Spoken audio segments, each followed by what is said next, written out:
bien? ¿Sí? Bueno, pues muchas gracias por estar aquí acompañándonos en esta segunda charla del ciclo El traductor es el autor, organizado por el Consejo Directivo de la Asociación Mexicana de Traductores Literarios, AMETLI, y cuyo objetivo principal, como saben, es acercar el trabajo de los traductores a nuestro público lector. La idea es justamente que podamos nosotros, los traductores, encontrarnos con nuestros lectores en diferentes foros que ofrecen las librerías, el sistema de librerías de México, de manera que podamos entrar en contacto directo con los lectores para hablar de nuestro trabajo, para describir de manera detallada lo que hacemos, en qué consiste nuestra labor y tratar de que dejemos un poquito ese anonimato al que estamos condenados de alguna manera o de otra. Y nos complace mucho que esta segunda charla, esta es la segunda. La primera la tuvimos aquí mismo, en este mismo foro, Expresarte, en la librería Gandhi de Ciudad de México, de Miguel Ángel de Quevedo, con el colega de AMETLI, Eduardo Langagne, que nos hizo una plática, nos dio una charla muy interesante sobre sus traducciones de Pessoa. Entonces nos da mucho gusto que en esta segunda charla aquí mismo en Gandhi contemos con la presencia de Roberto Rueda Monreal, a quien presentaré en un momento más. Me gustaría entonces empezar por agradecer a Librerías Gandhi el abrirnos este espacio, este foro en el que va a haber más charlas posteriormente, y quisiera agradecer en particular a Francisco Goñi, a Ana Garro y a Angie Ramírez por estar tan al pendiente de todo lo que hace falta para poder organizar esto, y pues les agradezco también mucho que estén aquí.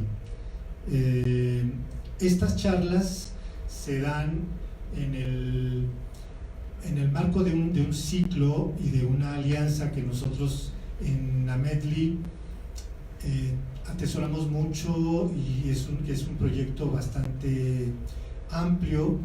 Estamos en vías de cerrar una alianza o de crear una alianza con distintos foros libreros, entre los cuales está Gandhi, hay librerías de provincia y sobre todo la red de libreros independientes, con quienes estamos a punto de firmar una serie de convenios y de acuerdos para llevar a cabo estas charlas. Próximamente tendremos una en Jalapa y después tendremos una más en una librería que forma también, en Jalapa será en la librería Hiperión, y en Morelia tendremos una más, y estamos abiertos a que los colegas asociados de AMETLI pues levanten la mano y digan: yo quiero participar, y con mucho gusto le entramos para organizar una charla de estas. Me da mucho gusto también que podamos contar a partir ya de la segunda charla que se hizo. Esta es en realidad la tercera, es la segunda que se hace aquí, pero es la tercera dentro del ciclo. La primera fue la de Eduardo Langagne, la segunda fue con Selma Ancira en la librería El Ermitaño, que fue también bastante exitosa, fue muy bonita, una plática muy cálida con Selma, y pues vamos adelante. Entonces nos da mucho gusto que a partir de la segunda contamos con transmisión en vivo para todos los colegas y para todos aquellos que no pueden asistir físicamente, y de manera que puedan vernos a distancia y pueden, en todo caso, si no nos ven en tiempo real, consultar, ver el video en nuestro canal de Yahoo. Entonces, de YouTube. Entonces, pues vamos adelante. Voy a rápidamente a presentar a Roberto y ya no le voy a quitar más tiempo de su charla. Roberto Roda Monreal nació en Ciudad de México en 1972. Es politólogo de formación inicial por la Universidad Autónoma Metropolitana y traductor literario por el Instituto Francés de América Latina.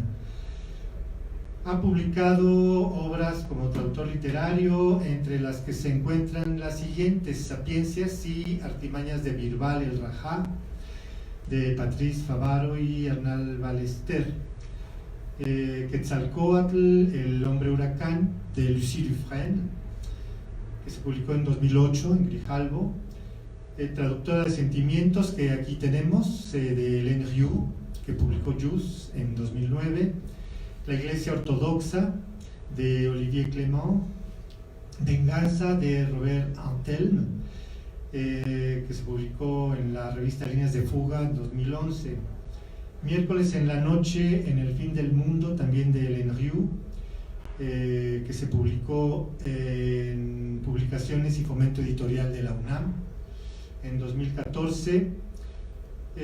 Tiene también en su haber El libro de mi padre, traducido al alemán, con quien les está hablando, con Arturo Vázquez Barrón y con otro colega de Ametli que se llama Adrien Pelomel, un libro de Jean Meyer que se publicó para Tusquets en 2016. Almas en Pena en el Paraíso Perdido, de Hélène Rioux, también para el Fomento Editorial de la UNAM, entre otras más. Como autor tiene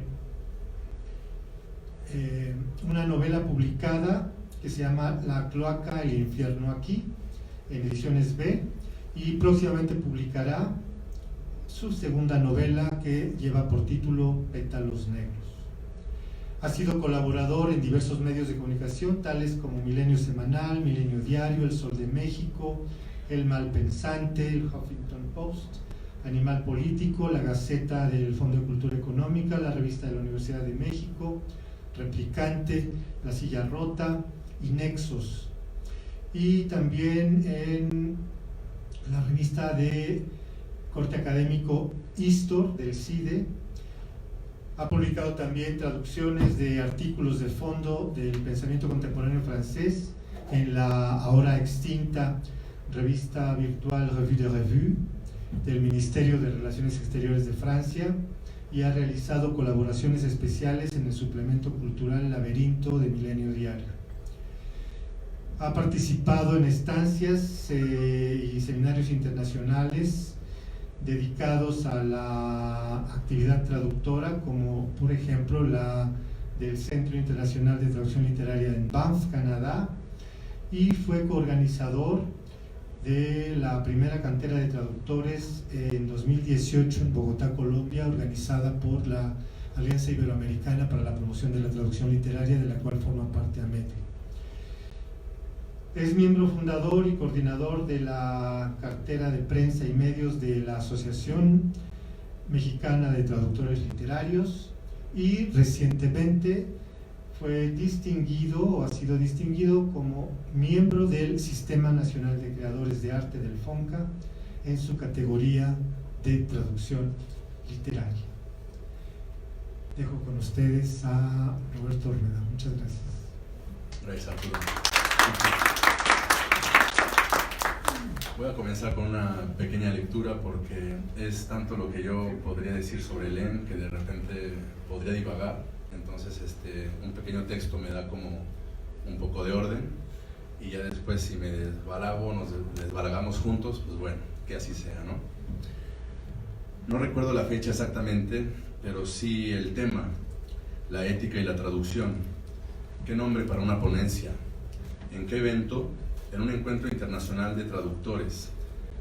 Casi de inmediato pensé que se abordaría muy sesudamente ese binomio popular aún indisociable, traduttore, traditore, y que se haría mucho hincapié en llevar a cabo la tarea del traductor, serle lo más fiel posible al texto original a la hora de traducirlo, so pena de involucrarse en serios problemas éticos en caso de no hacerlo. Así, la curiosidad me envolvió por completo al saber que la autora de aquella ponencia estrella sería una quebequesa llamada Hélène Riou, y no una autora francesa. Primera sorpresa de varias del mundo de esta mujer que me irían atrapando, pues fui descubriendo cosas que me afianzaban cada vez más en él. Que aparte de ser traductora era escritora, que se daba licencias interesantes para jugar con la lengua francesa, que les brindaba su justo protagonismo a personajes marginados, discriminados o de plano olvidados por las educadas sociedades, por la mismísima historia, que estaba en un mundo canadiense donde uno se tiene que recrear en todo momento, que hay textos que, aunque no nos gusten, nos plantean el problema de su traducción desde la conciencia ética.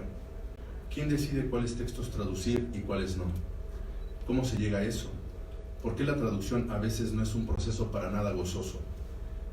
Es decir, ¿debe un traductor tomar seriamente el trabajo de traducir las ideas de un neonazi, el programa completo de un nuevo partido político de ultraderecha, la autobiografía de un asesino serial? Y es que más allá de la ética de la traducción, el hecho de que combine dos cosas que también hago yo, escribir y traducir, y que su estilo no esté casado con ninguna corriente literaria predeterminada, sino más bien con una búsqueda muy íntima de la identidad propia, significó para mí un guiño del que todavía sigo prendido. Hélène había mencionado un libro en su ponencia, Traductrice de Sentiment, el mismo que englobaba su idea particular sobre la ética y la traducción. Después de acercarme a ella, de haber intercambiado algunas impresiones y puntos de vista y de mostrarle mi interés por su traductriz, me regaló un ejemplar del libro en cuestión. Con dedicatoria y toda la cosa, no pude resistir la intención de leer casi de inmediato al bebé, paso a pasito, muy despacito como para disfrutarlo justo así, infinita y lentamente, para que el gozo no se acabara nunca. Su lectura me fascinó, sencillamente me noqueó. Así, cuando terminé de leer Traductrice de Sentiment, no cabía ya ninguna duda. Yo traduciría como diera lugar, así fuera yo un total desconocido, ese libro, a como diera lugar. Y así lo hice. Luego de años de lucha de por medio, unos 8, en el que toqué todas las puertas posibles y todas se me cerraron, todas. Así que publiqué esta primera traducción con la primera beca de coinversiones del FONCA, de hecho, para la especialidad en traducción literaria. El sueño hecho realidad hoy se llama Traductora de Sentimientos, que como bien dice Arturo, pues aquí tienen la tapa y hay libros allá abajo, según entiendo. Editado por el FONCA, la entonces editorial Jus, ahora Malpaso, y el entonces llamado Conaculta.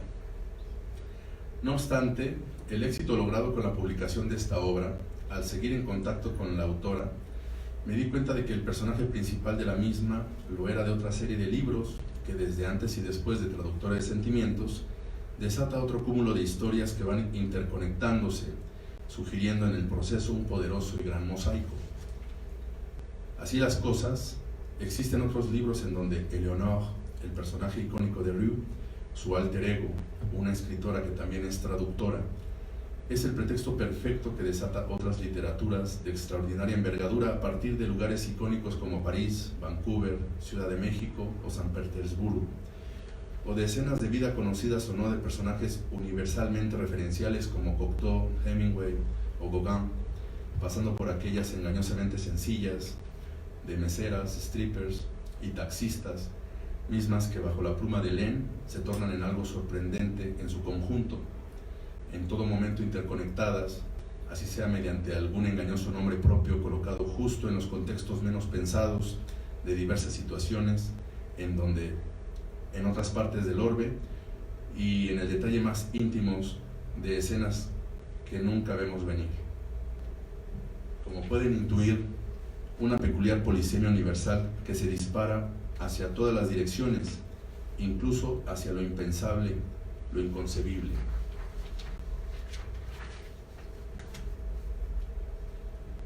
Esta devoción por la obra y la vida de Riou, unos años después, me llevó a plantearme un enorme reto, estando en una de mis tantas propiciadas soledades, confeccionar un proyecto de traducción literaria de mayor aliento, por abarcar gran parte de su obra contemporánea.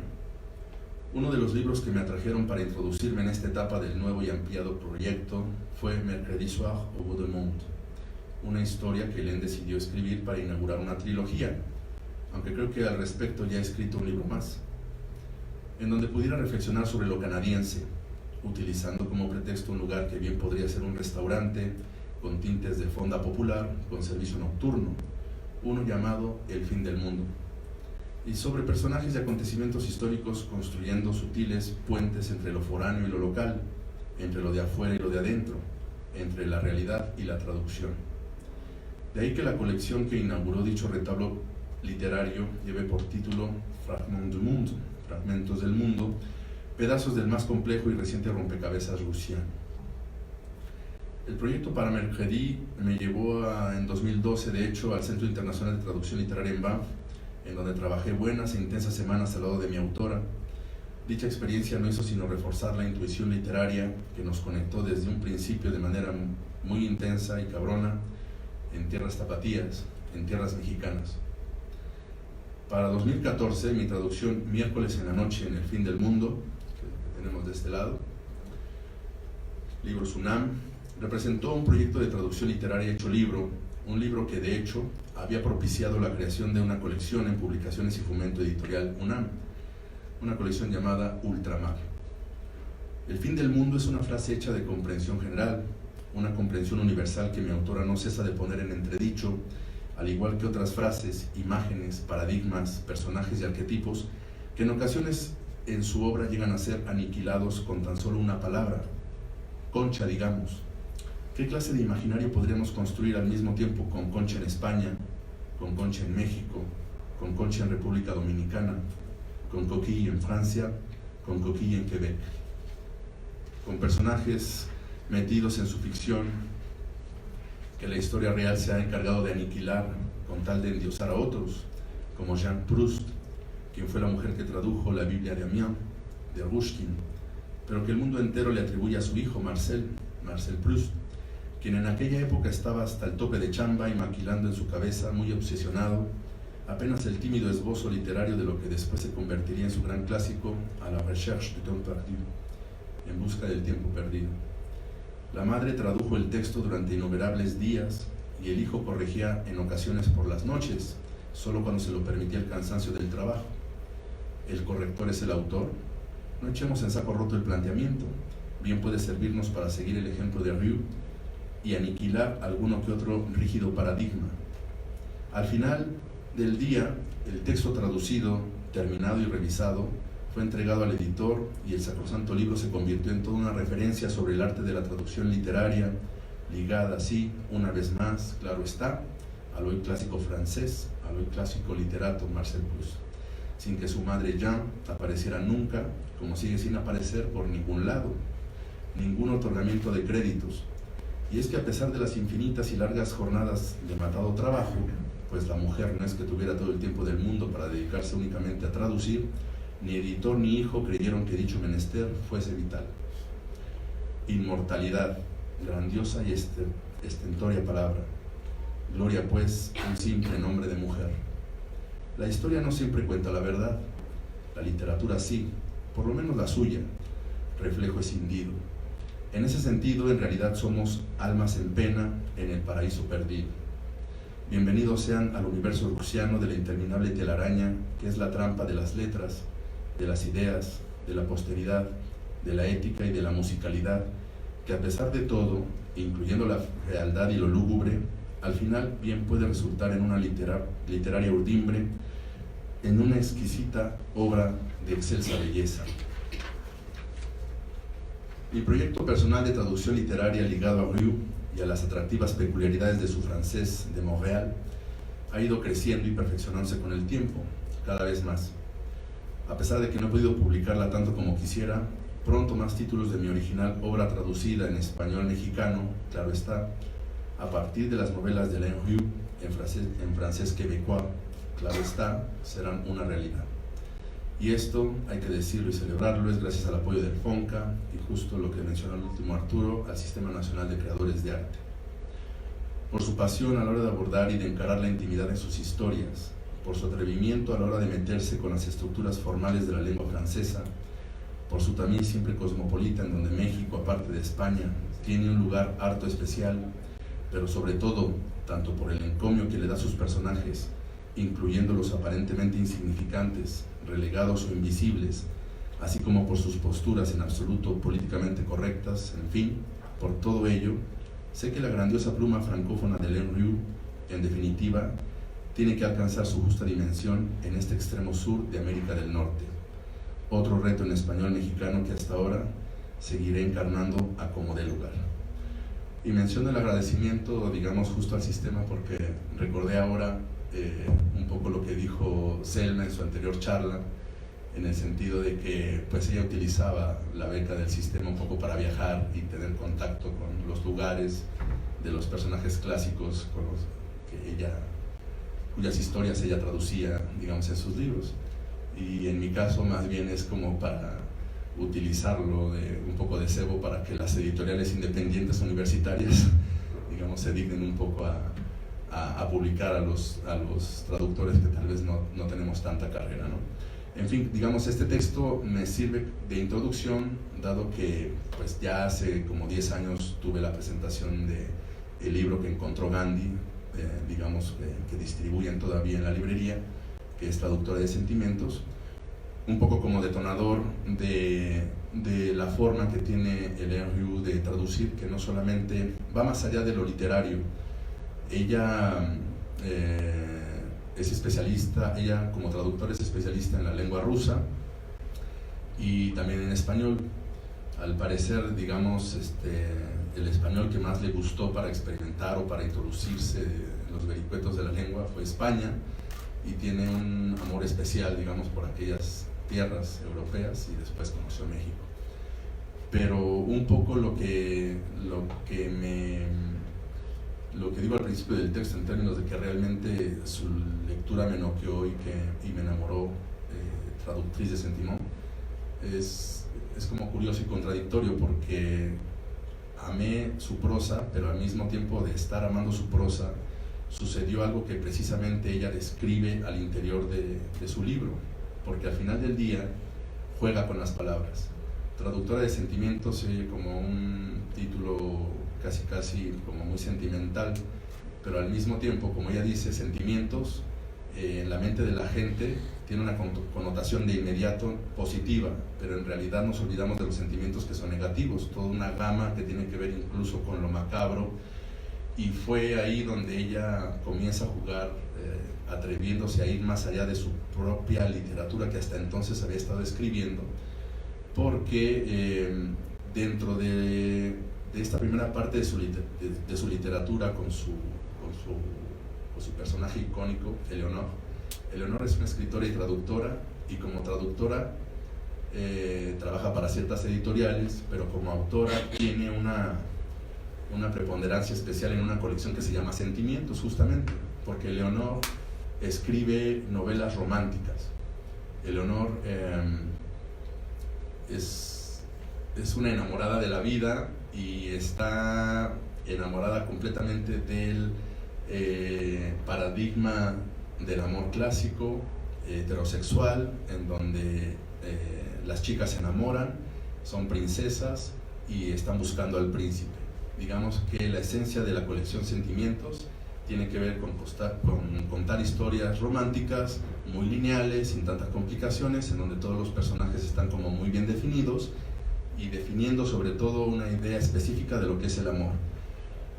En varios libros anteriores a Traductora de Sentimientos, la intervención de Eleonor es a partir justo de lo que ella escribe, de estas historias de amor, cuyo imaginario hace que las chicas realmente comiencen a pensar justo en ese príncipe anhelado, esperado, perfecto, que las va a llegar a rescatar del castillo, que va a luchar contra todo y contra todos por su amor.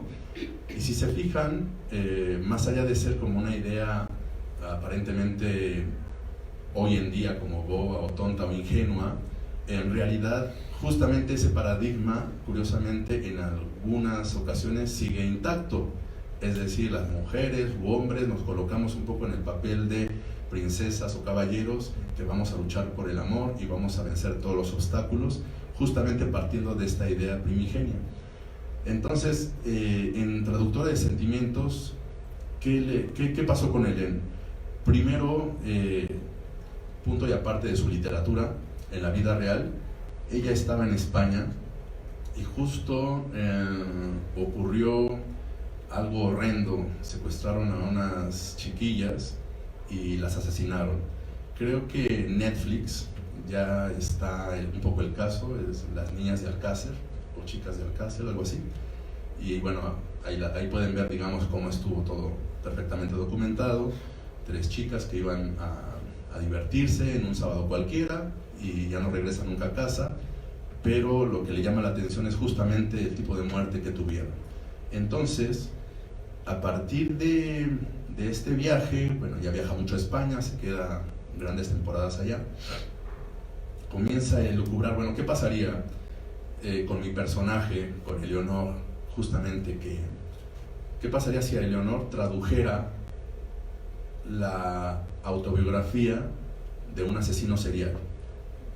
Y no solamente un asesino serial, sino que tomando estos elementos de la realidad, porque evidentemente lo que le pasó a estas niñas no lo pudo haber hecho más que un monstruo, pensando un poco en estas cuestiones de los paradigmas, ¿no? Así como el amor está la princesa y está el caballero, del lado más horrendo, ¿quién estará? Pues el monstruo, ¿no? El monstruo que va a acechar y va a ser capaz de descuartizar, de cercenar todo lo que pasó con estas niñas. Entonces, justamente, Traductora de Sentimientos es un parteaguas, digamos, en el canon literario, incluso canadiense, porque bueno, ya después les contaré qué pasó.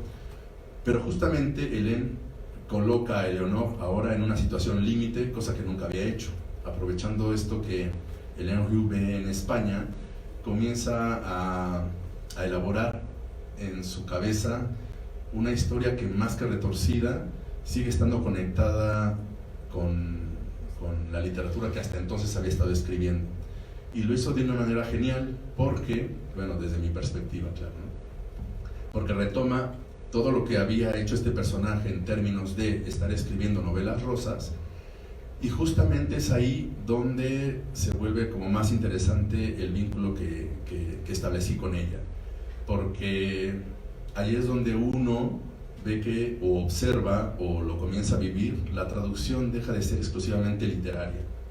La traducción se puede entender desde un montón de ámbitos de la vida y no solamente a partir de lo puramente literario.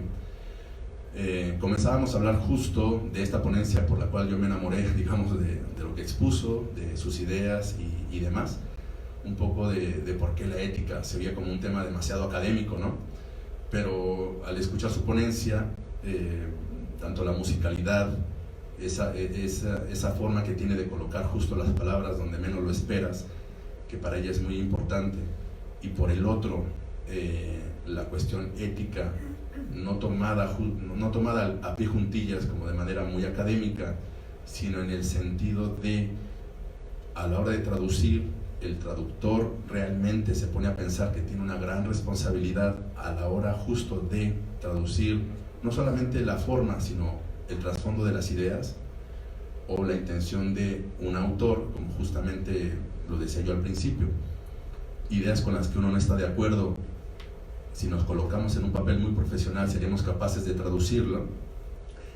Justamente, digamos, este tipo de cuestiones comenzaron a desarrollarse cada vez más, y en la idea de Hélène, a través de su literatura, fue como decir, Eleonor va a ser capaz de dejar su zona de confort, que es una frase cliché, pero la vamos a utilizar, en su zona de confort, de estar escribiendo novelitas rosas para chicas adolescentes, porque recuerden que el canon literario mexicano es muy diferente al canon de otros países. En otros países hay cánones literarios en donde justamente hay toda una idea pensada para los niños, hay colecciones que conectan a todas las personas. O sea, en Francia la gente habla mucho de las colecciones que leyeron de niños porque eran las mismas. En Canadá sucede algo similar, y hasta donde sea en México, más bien depende de la generación que te haya tocado, no es que sean colecciones, sino los libros de texto gratuitos que todo el mundo tuvimos acceso. Recordamos como ciertos fragmentos, como el mío Cid, que por ejemplo uno lee extractos en la primaria, pero luego ya los deja de lado, ya no te acuerdas. Pero justamente pensando en este canon y tratar de romperlo, es que coloca al autor en una situación que nunca antes la había puesto. ¿Qué pasaría entonces si a esta mujer, que se le ha pasado la vida, se ha pasado gran parte de su vida pensando que es rosa, y que todo es romántico, y que todo es dulce, y que la gente es buena, y que todos somos buenos y lindos por naturaleza? ¿Qué pasaría si la llevamos al extremo? Es decir, la sacamos de su zona de confort y la llevamos justo al otro extremo, pensando en esta cuestión de que si estás en un sitio muy cómodo y lleno de luz, ahora te voy a llevar a un sitio verdaderamente incómodo y lleno de oscuridad. Y eso solamente podía ocurrir a partir de lo que Hélène experimentó como persona en España, con lo que le pasó a estas muchachitas, porque obvio, para un canadiense eso era como que, ¿dónde estoy?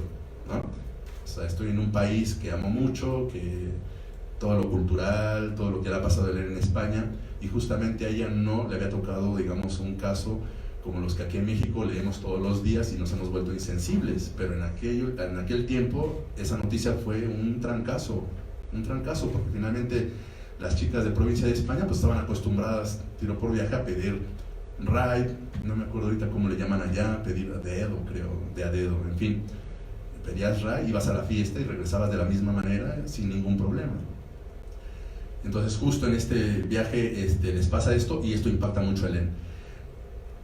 Entonces ella retoma a un personaje que ya había esbozado, pero no tenía muy claro cómo lo iba a desarrollar, y esta es la oportunidad perfecta para desarrollarlo. El asesino serial en la ficción de Ryu, de Traductora de Sentimientos, se llama Leonard Ming, y Leonard Ming es un ser hermoso, es un hombre hermoso que atrae a las chicas sobre todo, porque es tal, digamos, la belleza de ese hombre que no tiene que hacer realmente nada para atraer a las víctimas. Las víctimas solitas son las que llegan, son las que se enamoran, son las que bailan con él, son las que se ven atraídas, y él no tiene que hacer, digamos, gran cosa para poder ni engañar, ni echar el choro, ni decirles absolutamente nada. Son las chicas las que llegan con él. Y es un poco un elemento bastante fuerte, porque decirlo así parece sencillo, pero para una escritora que se ha pasado la vida escribiendo ese tipo de historias, resulta paradigmático. Ella acepta entonces en la ficción traducir, se supone que la editorial, su misma editorial, de otra colección, le dice, pues bueno, tenemos aquí una oportunidad en ventas, vamos a hacer la traducción de esta autobiografía, porque el hombre, el asesino, ya una vez en la cárcel escribe su autobiografía, porque es un ser megalómano hasta las chanclas. Entonces retoman ese texto y ella acepta traducirlo. Y Traductora de Sentimiento nos mete, más allá de cuestiones puramente gramaticales, técnicas, profesionales, es justo lo que cautiva de Ryu, que comienza a jugar con los estereotipos, con los esquemas mentales, y aborda prácticamente, Traductora de Sentimientos es prácticamente una especie de manual sentimental a la hora de enfrentarnos a la traducción. Y volvemos a lo mismo, cuando decimos sentimental pensamos solamente en una cuestión muy idílica, muy bonita, pero en realidad no. Ponerse en los zapatos de un asesino serial para esta mujer resulta ser todo un reto, porque ella desconocía justo todo ese lado horrendo del ser humano. Digamos, comenzar a introducirse en el mundo de Leonard Ming, saber todos los detalles no solamente de su biografía, sino de lo meticuloso que es o era a la hora de darle muerte a estas chiquitas, que después vemos en algunas partes del libro que no solamente asesinaba muchachitas, pero era un poco, por decirlo así, su especialidad. Nos comienza a meter un poco en este calzador en el cual recuerdo que hablamos mucho en Guadalajara, en una feria internacional del libro. Justamente el traductor tiene que ponerse en los zapatos del otro, y justamente casi siempre cuando hablamos de cuestiones como de fama o de éxito, los traductores queremos efectivamente como traducir a los clásicos, traducir, digamos, a ciertos autores que ya son conocidos, pero haciendo a un lado, digamos, eso, independientemente de lo que implica tener fama, ser conocido, etc., lo importante para Hélène es ponerse realmente en los zapatos del otro. Y es cuando comenzamos a hablar de cierto travestismo, que después yo, como su traductor al español mexicano, también comienzo a jugar con ella. ¿Por qué? Porque ella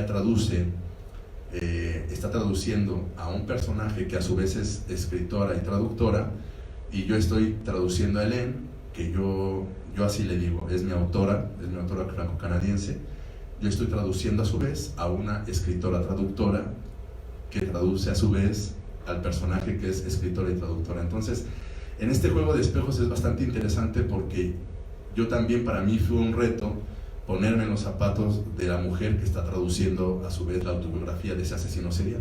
Entonces, algo muy curioso, porque entonces ya no hablamos puramente de cuestiones técnicas, que son importantes, sino de esta conexión que tiene que ver incluso con cuestiones como psiquiátricas, hasta le llamaría yo, porque finalmente en este espejeo y en las charlas que tenemos, y que seguramente seguiremos teniendo, la ética y la traducción no solamente son elementos puramente académicos, sino que se pueden hablar, desde, como dice Hélène, desde el yo, hasta dónde el yo personal puede, digamos, influir en nuestra traducción.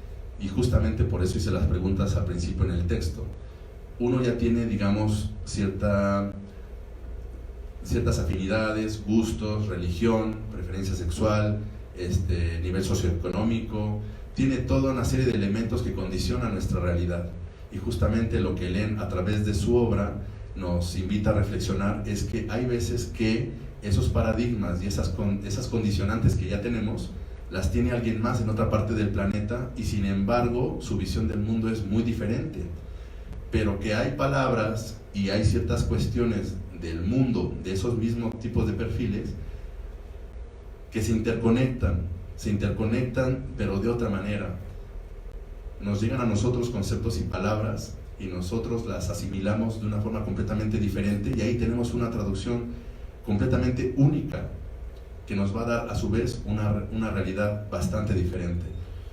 Ven cómo comienza a ponerse medio complejo la cosa, y por eso quería leer el texto, porque justamente parte del atractivo que tienen, y ahí ya insertaría no solamente a Hélène, sino parte de su generación quebecoa con la que creció, y que lo menciono mucho en una conferencia que tengo armada, es que los canadienses se cuecen aparte en términos de canon literario, porque los quebecois lucharon mucho para poder ser independientes, y finalmente, si bien no lograron independizarse de Canadá, ahora son parte importante, digamos, de la misma. Es un país bicultural, y lograron justamente que la traducción fuera también, digamos, un elemento importante que el gobierno toma todo el tiempo en cuenta.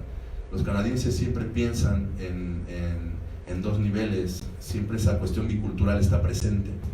Todos los documentos oficiales, la mayoría de los traductores siempre se traducen a sí mismos en esa isla de inglés a francés, francés a inglés, y es una cuestión bastante natural pensar en este puente que conecta lo francófono con lo anglófono.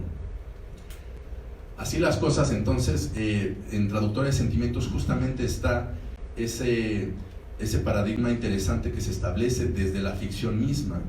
Ponerse en los zapatos de un asesino serial parece una noticia meramente escandalosa y de morbo, pero en la ficción, en la propuesta de Traductores de Sentimientos, va mucho más allá.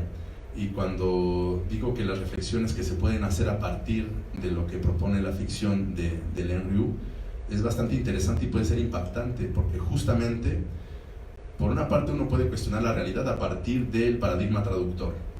¿Por qué? Porque tú puedes tener una opinión personal, pero justamente cuando traduces llegan ideas nuevas, te cambian muchos paradigmas, y también, bueno, no sé, hablando a título personal, comienzas a cuestionarte muchas cosas que tal vez antes dabas por sentado para tu vida personal. Una de las tantas cosas que me ha enseñado y me ha maravillado de Hélène es que me ha enseñado justo eso, que podemos pasar por un proceso de travestismo como un reto, hasta dónde me puedo convertir en el otro personaje, o hasta dónde yo puedo influir incluso en él, y eso va a modificar la literatura a partir de la cual, con la cual escribimos o producimos, o para lentes con los cuales la gente ve el mundo. estos lentes, si hemos de seguir un poco la propuesta de Hélène, y ahorita estoy siguiendo un poco Traductora de Sentimientos porque es como el libro estrella de acá, tiene mucho que ver con una crítica también hacia el mundo. Es decir, que cuando nosotros pensamos en el monstruo, es muy fácil señalar al monstruo y es muy fácil nombrarlo y decir el monstruo es el que hizo tal cosa monstruosa que nos impacta, le hizo daño a la sociedad, etcétera, etcétera. Pero casi nunca reflexionamos en que nosotros producimos ese monstruo, que nosotros tenemos también cierta conexión con ese monstruo, porque tal como en alguna reflexión que hace Leonor dentro de la ficción, donde ella se siente muy mal y está destrozada porque para cada vez que tiene que traducir, bueno, lo hace con una copa de vino, con un cigarrillo, un poco para anestesiarse, porque cada que va traduciendo, pues las palabras van impactando, y ella, como tiene que estar describiendo desde cómo el tipo le está cercenando los pezones a una niña, o cómo la está penetrando con ciertos instrumentos, pues ella tiene que parar y comienza a reflexionar justamente en ponerse en los zapatos del monstruo y decir, ¿cómo es posible que yo le esté dando vida a este cabrón que está haciendo esto con estas niñas? Pero al mismo tiempo, si yo no lo hago, ¿quién más lo va a hacer? ¿Y cómo vamos a poder entender al monstruo? Porque yo, en algún momento, dice Leonor, lo que pretendo no es solamente traducir palabra por palabra, lo que pretendo es tratar de entender. Entonces, justamente hace rato estaba, escogiendo algunos pasajes donde habla justamente de la traducción, y les leo un poco para que se aterrice todo lo que acabo de decir.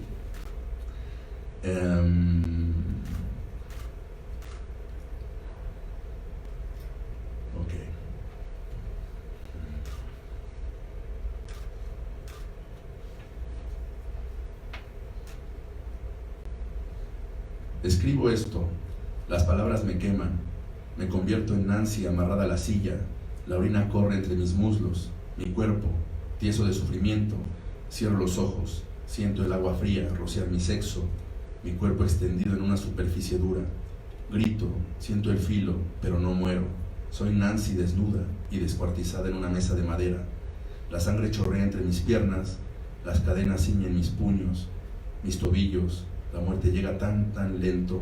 ¿Por qué tarda tanto? La Edad Media, un torreón, el gran inquisidor se acerca.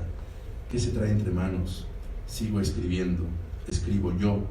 Todas las torturas, yo las inflijo. Soy el torturador y la víctima a la vez. Mi ojo derecho se hunde en mi mejilla. Yo soy ese ojo.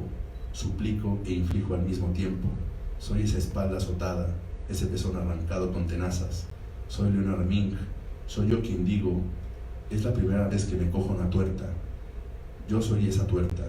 Cerré un ojo para escribir, carne trémula, cuerpo que gime, humillada, mancillada, golpeada, mordida, quemada y partida.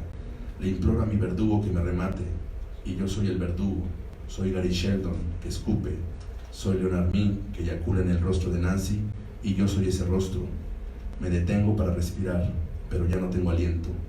Aumento el volumen del radio, Mozart, ese concierto, sereno, me acuesto. Vuelvo a tomar instintivamente la posición fetal. Traigo a mi auxilio el recuerdo de una novela de la colección Sentimientos, donde el héroe enciende la chimenea para agradarle a la joven ingenua. La escena aparece en una de cada 2 novelas. Yo traduje eso, una sonrisa de escarnio en mis labios, troncos que siguen estando al rojo vivo, el rico olor de la madera de acerdo, el crepitar de las flamas y el agradable calor. Los enamorados están a punto de abrazarse. En la siguiente página, él va a revelarle su pasión. Ella va a fundirse entre sus brazos. Vuelvo a pensar en esas escenas y por más que las vuelvo a pasar incansablemente en mi cabeza, el sosiego no llega. Todas estas escenas son falsas. La verdad se encuentra en el búnker de Leonard Ming. Calabozo, mazmorra, campo de concentración, nada nuevo bajo el sol. Sacrificios, asesinatos, rituales, ejecuciones públicas, palestras, juegos de circo romano, cruces y hogueras, horca, guillotina, rueda, palo, garrote, poste de tortura, pelotón de ejecución. Todo ha sido inventado y todo se perpetúa. Estoy en lo subterráneo de la vida, en esos lugares sombríos y húmedos donde se cometen los asesinatos, en la fealdad de la vida. En medio de lamentos, insultos y gritos, estoy en las lágrimas, el moco, los excrementos, en la cloaca de la vida, en los hedores de la orina, de vómito, de sudor y de sangre. Avanzo en el túnel que desemboca en el infierno, golpeándome la cabeza con las paredes que resuman. Estoy en la selva, donde todo es trampa y peligro. En la fosa, en medio del silencio y el hedor de la carne en descomposición, se me estrella en el rostro. Estoy en medio de animales rastreros, víboras y cucarachas, animales repugnantes y maléficos. ¿Te gustan las tarántulas?, pregunta Leonard Mink. Mira qué bonitas tarántulas guardé para ti. Cierro el ojo que me queda para no verlas, pero sobre mi cuerpo, sobre lo que queda de mi cuerpo, la siento que sube. Ya ni siquiera tengo voz para gritar.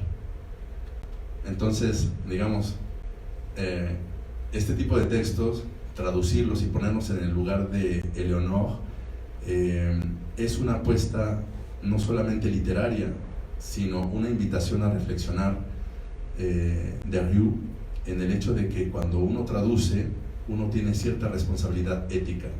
De ahí, digamos, el nombre de la ponencia que ella vino a dar acá a México, y que no tiene propiamente que ver con los clásicos de la ética, sino con esta ética personal que, entre comillas, tendríamos que tener los traductores, justamente como para ir delimitando y aceptando nuestros propios límites, hasta dónde podemos transvestirnos de tal suerte que las historias y la intención de los autores que traducimos lleguen a buen puerto, o hasta dónde nuestros propios prejuicios, nuestros propios paradigmas que ya tenemos muy bien armaditos, son los que en realidad están hablando a la hora de crear esas historias.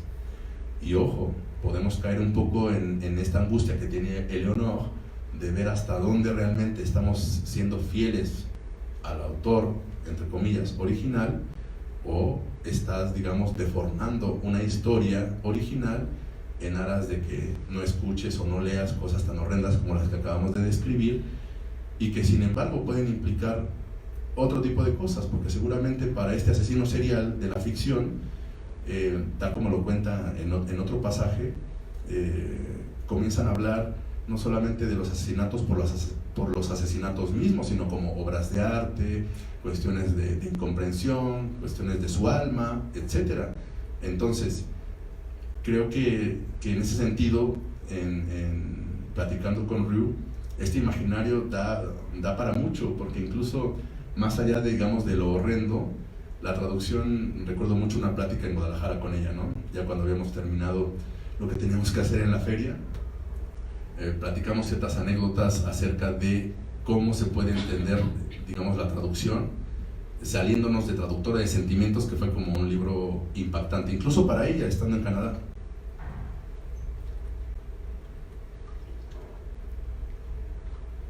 Hablamos mucho, por ejemplo, de que en ese sentido, el caso del asesino serial es un caso extremo. Pero, ¿qué pasaría o qué pasa cuando vemos a la traducción y lo aplicamos a las relaciones amorosas? Justamente lo que charlamos en Guadalajara fue que la gente se queja mucho que las relaciones amorosas no se están dando como antes, hay una crisis de la pareja, etc. Y sin embargo, bueno, a ella que también le gusta mucho como investigar esta figura del Don Juan, de hecho tiene todo un libro dedicado, y es un libro que espero que se publique y lo traduzca por ahí del 2021, El amor de los hombres, porque ella tiene, digamos, una obsesión con el amor, con los amantes y con los hombres, y cómo son las relaciones entre hombres y mujeres. Entonces, habla mucho del Don Juan. Ella ha estado en España, se ha metido como a documentos históricos, y justamente lo que me compartía en Guadalajara es que estas crisis en realidad son cíclicas, y que desde tiempos inmemoriales siempre se ha dicho que la gente está insatisfecha en el amor, que la pareja, digamos, siempre está en crisis, etc. Pero, hablando de traducción, si hemos de pasar las relaciones amorosas desde el punto de vista de Leon Rieu, si lo hemos de pasar por ese filo llamado traducción, al final del día casi lo vimos como una especie de conclusión. Si las relaciones fracasan o están fracasando, quiere decir que los individuos no hemos hecho precisamente lo correcto, o no hemos hecho lo suficientemente bien esa traducción de uno mismo. si uno no se traduce a uno mismo, si uno no se entiende a sí mismo, le va a costar mucho trabajo entender al otro, porque entender al otro significa traducción, y significa, al final del día, desde el punto de vista de Hélène, esa penetración casi tan horrenda como puede resultar meterme y ponerme en los zapatos de un asesino serial, que es como un extremo, pero al final del día, si se dan cuenta, yo estoy de acuerdo con ella, porque las relaciones amorosas fallidas son como malas traducciones, para decirlo claro, ¿no? Si no se hacen, digamos, estas traducciones personales, si uno no se ha entendido a sí mismo, si uno no ha hecho ese experimento de ponerse en los zapatos de los demás, jugar con los paradigmas, destruir lo que nos enseñaron nuestros padres, nuestros amigos, etcétera, y no ha renacido de eso, seguramente, digamos, estos paradigmas van a estar hablando por él o por ella a la hora de tratar de establecer relaciones amorosas, porque justamente cuando hablamos de relaciones amorosas es construir otro castillo lleno de paradigmas, que es un poco con lo que le gusta jugar a Hélène. Por eso, digamos, ahí ya entrarían estos otros libros que traje, porque saliéndonos de estas reflexiones aparentemente profundas, lo que para ella significa la literatura desde el punto de vista canadiense, y por eso me gusta tanto, porque los canadienses pasan, bueno, sobre todo los de Quebec, cabe aclarar, como lucharon tanto por esta cuestión política de la independencia y demás, hubo una etapa en donde casi todos los escritores quebecois escribían autobiografías, cosa que no es muy mexicana, por ejemplo. Es decir, aquí para que alguien escriba una autobiografía está muy canijo, casi nadie expone su vida personal, y de hecho como lectores mexicanos no estamos acostumbrados mucho y no nos enseñan a valorar la autobiografía. Los canadienses hubo una época, sobre todo en la independentista, donde esta cuestión de hallar la independencia, ser uno mismo, crear nuestra propia forma de ser, nuestra propia nación, etcétera, repercutió mucho en la doxa literaria, porque casi todos los escritores tuvieron una gran etapa de autorreflexión y de autobiografía. Luego entonces, y Hélène no fue la excepción, ella tiene sus primeras novelas de esa parte, hablando de los finales de los años 70 y principios de los 80, antes de que comenzara a escribir poesía. Son cosas bastante autorreferenciales.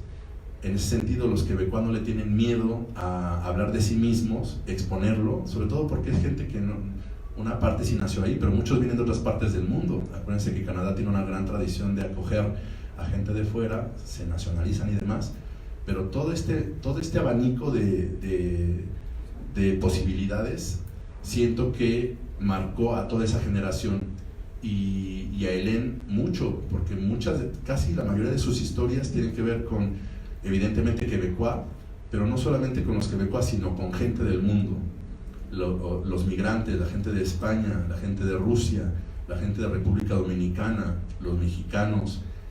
Hace una revoltura tal que va, digamos, tal como lo menciona al final de mi texto de introducción, una urdimbre, una especie de telaraña, donde va jugando con los personajes, con las palabras específicas puestas y colocadas en diferentes latitudes, pero es exactamente la misma palabra, incluso traducida, y los imaginarios que puede llegar a significar. Luego entonces, esta propuesta tipo telaraña, como yo le llamo, es parte de lo atractivo, o por lo menos ese elemento atractivo por el cual yo caí fascinado de la literatura de Hélène Rieu, sobre todo a partir de Traductrice de Sentiment, que ya vimos más o menos de qué se trata. Y después ella coloca, por ejemplo, en Miércoles en la noche en el fin del mundo.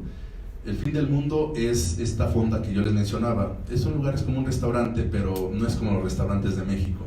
Es más bien un tipo fonda que está abierto las 24 horas del día, y es jugar con la frase el fin del mundo para ver justamente qué tipo de personajes acuden a este lugar a cenar en las madrugadas, porque es gente que trabaja de noche, son los taxistas, incluso hay personajes traductores dentro de las propias ficciones de Rieu.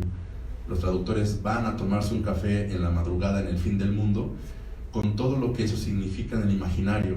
Es decir, nos vemos en el fin del mundo a las 4 de la mañana, ¿no? O sea, entonces eso es como muy peculiar decirlo, digamos, en español mexicano, y también en francés. Entonces, todo lo que detona en términos de imaginario literario es bastante rico.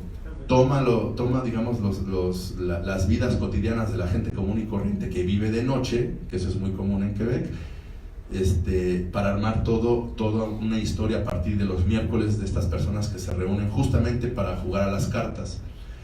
Y hablando justamente de lo que decíamos del éxito y de las ganas de triunfar, etcétera, que ahora nos están agobiando mucho, sobre todo a la clase media, comienza a hablar de las personas como almas perdidas.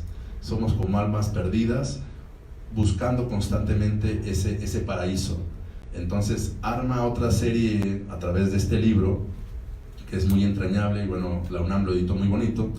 Almas en pena en el paraíso perdido es hablar como de las derrotas humanas de una manera pues a la Rue, con todos estos elementos un poco que les acabo de decir en términos de las palabras específicas de diferentes nacionalidades, pensadas y colocadas en otros contextos para mover al lector, justamente como para sacarlo de su zona de confort y hacerlo pensar en otras posibilidades, que tal vez donde él piensa que la realidad es así por la serie de circunstancias que tiene, resulta que estas mismas circunstancias colocadas en otro país dan una historia completamente diferente, y juega un poco con eso. Entonces, veo que me ves mucho.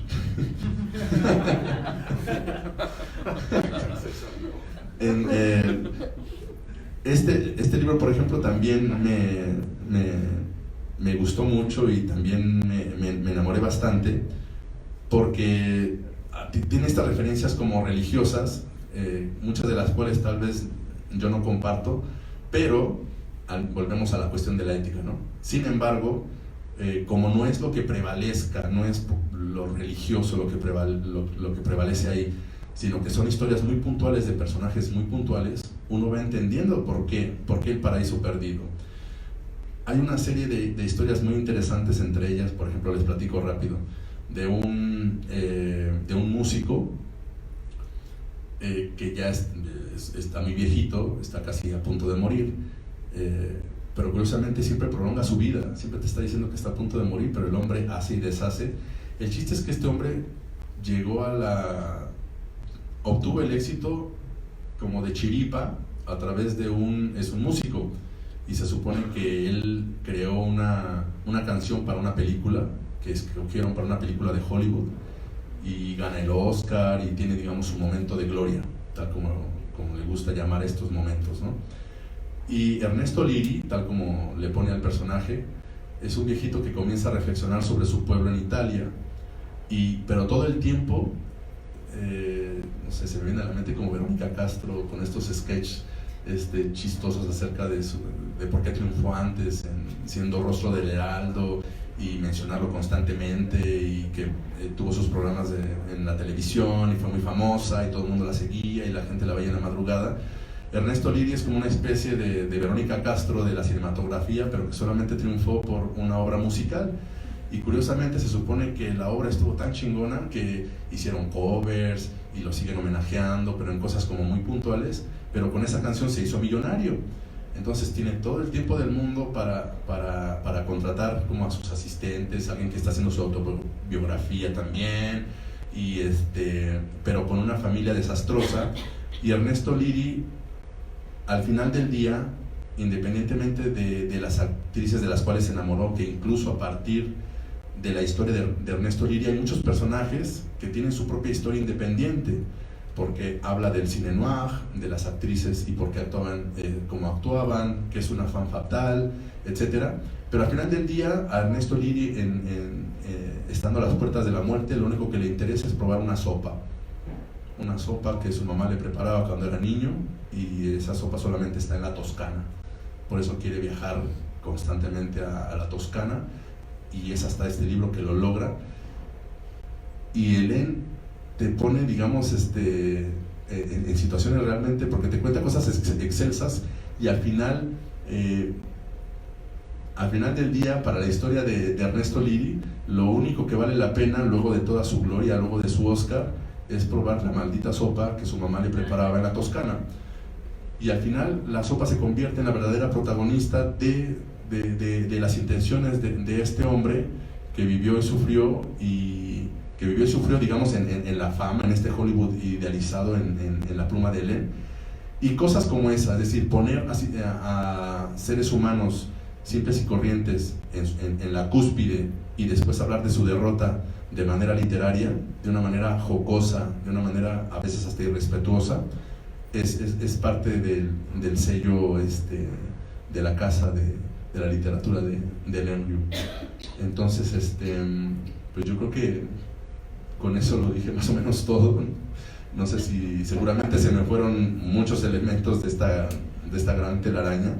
No sé si tengan alguna pregunta, inquietud, comentario, en fin, hagamos esta charla o un debate o nos vamos por un mezcal, qué sé yo.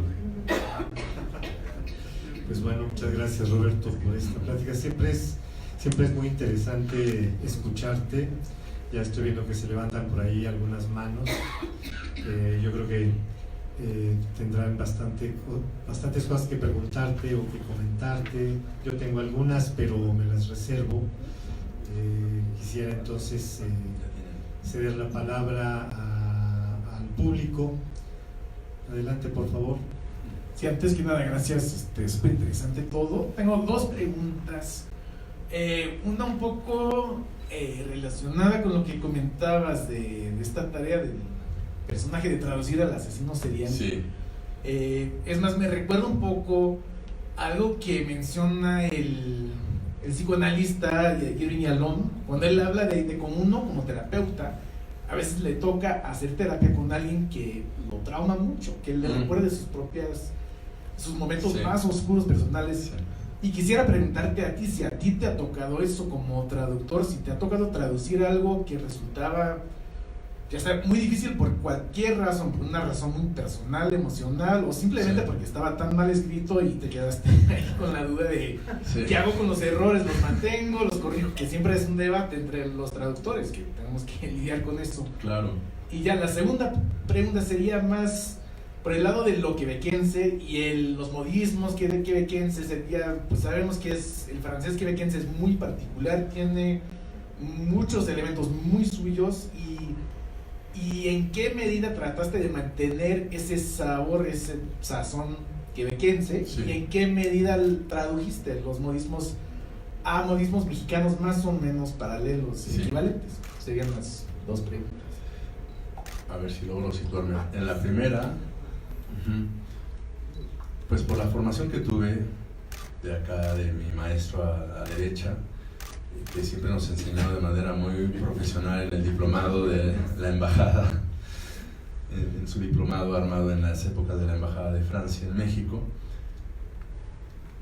No he tenido propiamente un dilema tan canijo como ese.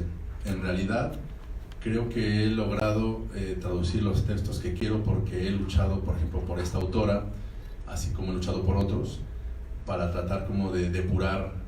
Yo sé de muchos colegas que realmente han traducido bastantes cosas, incluso textos que no les gustan, etc.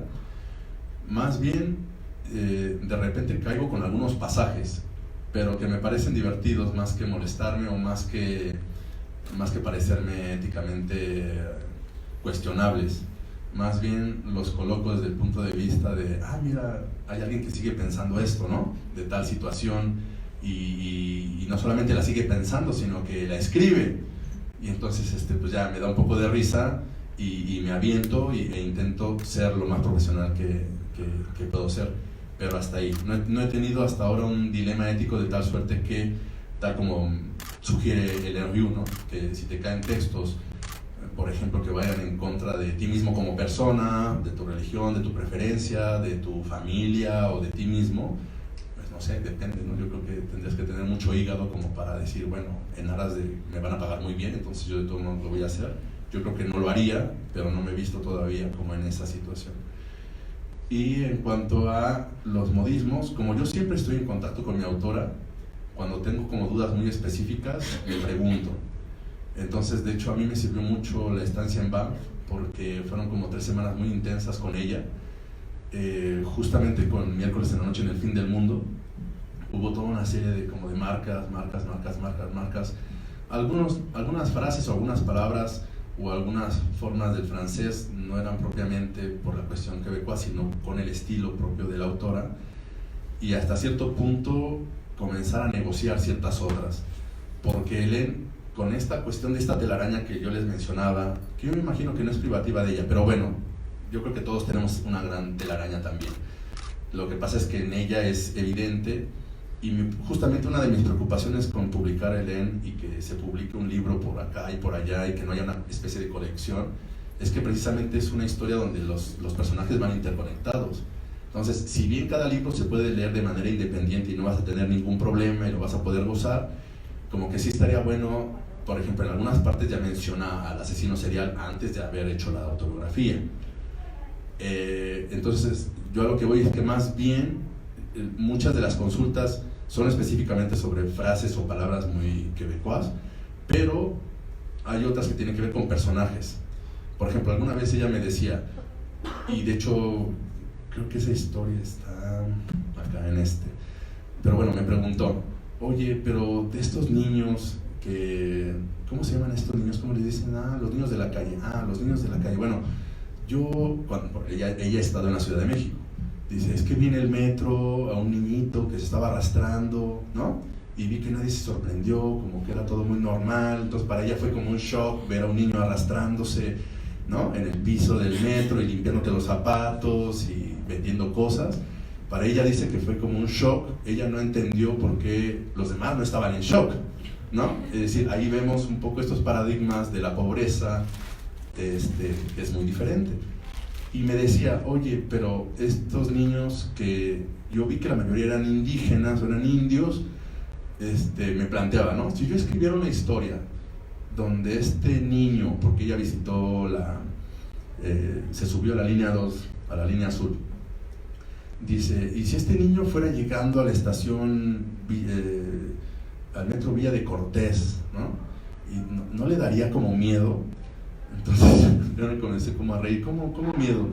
Pues sí, por lo de Hernán Cortés y la conquista, y entonces, bueno, no, ¿ven? O sea, hay unas cosas que son como en automático, de decir, pensar que el enemigo tiene una estación y que tú te vas acercando a la estación, entonces tendrías que sentir un poco de miedo o qué sé yo, ¿no? Repugnancia o coraje, hacer algo, ¿no? Entonces, bueno, ya le expliqué, ¿no? En México no sucede así, estos personajes históricos van quedando un poco adormecidos en el pasado, poca gente, digamos, tiene conciencia de eso, y aunque la tuviera, pues acercarte en el metro a gente o personajes que tal vez, ¿no? En el pasado hubieran exterminado indios, pues no hace que el indio no pase por esas estaciones de metro, punto. Entonces ella lo que hizo, bueno, tal vez medio me lo platicó, pero hasta que ya lo vi, digamos, escrito, bueno, sonreí, ¿no? Porque más bien puso a un nene en la misma situación, no arrastrándose, sino vendiendo como cositas, y en la mente del niño está pensando en aventuras de cómics, ¿no? Está pensando que es Batman, está pensando que es Robin, entonces cada que alguien le rechaza la venta o le avienta la moneda, él hace como que gira su capa y le avienta un rayo, todo en la mente del niño hasta que termina su jornada de trabajo en alguna estación y sale del metro y se compra una concha con café, ¿no? Porque esa va a ser su única cena del día. Entonces, pues eso. Y otra cosa que, ya que lo mencionas, lo que le pregunto, negocio mucho a partir de esta historia que acabo de contar. Por ejemplo, en Traductora de Sentimiento hay un personaje que es una señora rusa que está viviendo en España, que hay muchos, porque se quedan a veranear, porque compraron casas. En algunas partes los rusos van y se quedan en España. Pero hay una rusa que es como muy ebria, es muy borracha. Y yo le decía que más allá de que ella diga que es ebria y borracha, yo no la veo borracha. O sea, habla como los demás, se desenvuelve como los demás. Entonces le digo, pues ¿dónde está el elemento de embriaguez? Y nada, jugamos un poco con eso, ver hasta dónde yo podía poner en mi versión en español a alguien un poco más pedo, una señora borracha, tener como esa imagen. Pero ella le dio miedo, decía, es que no quiero convertirlo en una como caricatura, porque acá en España es así, es asado. Y bueno, ya está. Y yo respeté y puse su personaje tal como ella, digamos, lo plasmó. Y justamente me estoy acordando de otra anécdota, porque quien editó este libro en primera instancia fue Felipe Garrido. Primero, yo no sabía que Felipe Garrido era como un personaje cultural conocido, yo no lo conocía. Tuve ahí unos encontronazos con él con el correo electrónico, pero luego la relación se volvió entrañable y lo terminó publicando un editor más joven, que le pasaron un poco la bolita, que es Antonio Revillas, que ahora está de editor en la Universidad de Nuevo León. Pero el chiste me decía que la molestia que sintió Garrido al principio es que yo respetaba mucho esta visión de lo español dentro de la obra. Le digo, pues sí, es que sucede en España. Y él me comenzó a comentar cosas que en ese entonces yo no entendía muy bien la dimensión de lo que me estaba diciendo, porque decía, es que los editores españoles no harían eso. Los editores españoles te obligarían a contar una historia, pero a la española. Aquí tú tendrías que... porque hay partes que son muy españoladas, y yo respeté eso. No tropicalicé para nada el texto. Como era producto de una beca, entonces yo me apegué mucho, digamos, a la intención de autor de mi autora, ¿no? Ya después entendí con los años a qué se refería Felipe, ¿no? Es decir, cómo son los editores españoles, lo que hacen con los textos, lo que hacen para mandarlos al mercado y cómo compiten. Él lo estaba viendo desde esa perspectiva, y yo lo estaba viendo desde la perspectiva del traductor cuasi ingenuo, que apenas había publicado, digamos, su libro ideal, y pues yo defendí, digamos, mi texto hasta donde pude y hasta donde me lo permitieron, y salió, ¿no? Listo. Creo que él resuena, ¿no? Sí.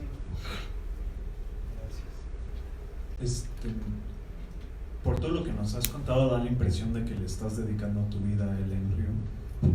Y ahorita sí. La pregunta que tenía era si te imaginabas algún día obras completas de Hélène traducidas por Roberto.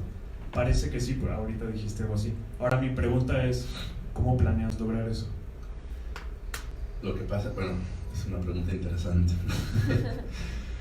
Finalmente, es que realmente sí fue impactante. Cuando yo estaba terminando el diplomado con Arturo, justo en la etapa de las tesinas y demás, ya tenía como un abanico de autores, y todos eran interesantes y me gustaba, pero haberla escuchado, yo soy mucho de intuición. No sé si a ustedes les ha pasado como cuando compran algo, yo digo, esto es para mí, y no hay, es que voy a decir cuestión, pero bueno, no hay interrogación, no hay duda, ¿no? Es para ti, lo compraste, lo sabes, y sí fue para ti, se quedó, lo sabes. Algo similar pasó en esa conferencia con Riou.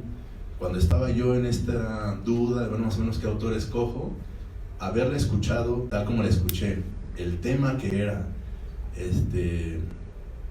se conectaba en muchos sentidos con algo que incluso les compartí a los alumnos con alguna lectura de mi primera novela.